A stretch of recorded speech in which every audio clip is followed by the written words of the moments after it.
Now, for some unpopular wisdom of the day. Sometimes I like to do some little mini lessons that are controversial, things that you probably don't hear many people talking about. I'm reading a book at the moment called The Mastery of Life by Ralph Waldo Emerson. I'm actually on my second read now because it's very, very chunky. If you go and read the book, it's very deep. A lot of the stuff's over my head. I don't know what the hell he's talking about half the time, but there is so much goodness in there. Golly gosh, a lot of wisdom. Okay, so this is the little lesson of the day. He has this quote. He says, "A glass tube can withstand the crushing weight of an entire ocean if it's filled with the same water."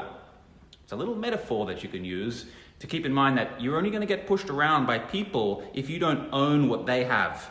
You will get affected and bullied and pushed around and pushed down and kept down by manipulators, cheaters, liars, the people who are doing the wrong things, the naughty things, the sins, the bad things. You get pushed around by them to the degree that you don't own those traits in yourself. You'll get crushed by these people in life, just like a glass tube in the ocean, if you don't have the same water within. On the outside, if people are lying, cheating, manipulating, doing all this stuff, and you think that you're so angelic, I never lie, I never cheat, they shouldn't do that, I never do that. Your lack of self-awareness and self-knowledge and pride that you don't have those traits inside you attracts into your space the people who want to try and highlight you to it to help you get to know yourself and love yourself more. And it will feel like they're crushing you.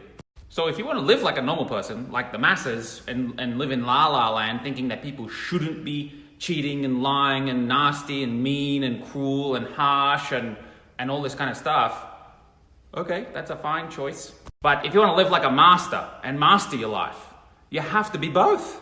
You have to be a nice person and you've got to serve people and help people, but you've got to know how to be an asshole. You've got to know that you are an asshole and you will do whatever it takes, and you've got to be a little bit of a mean fuck sometimes. Because sometimes that's what people need. You've seen the people who get raised and they get given everything and nice and kind and caring and supportive. How do they turn out? They end up dependent. They end up the entrepreneurs. They end up working for someone else, for a boss to tell me what to do, tell me what to do. But you get the kid who had his ass kicked and he becomes precociously independent. He becomes the entrepreneur because he doesn't want to listen to anyone else. He stands on his own 2 feet and he makes shit happen, and he owns his asshole and he owns his hero and his villain. He does it all and he uses them all to get what he wants in life.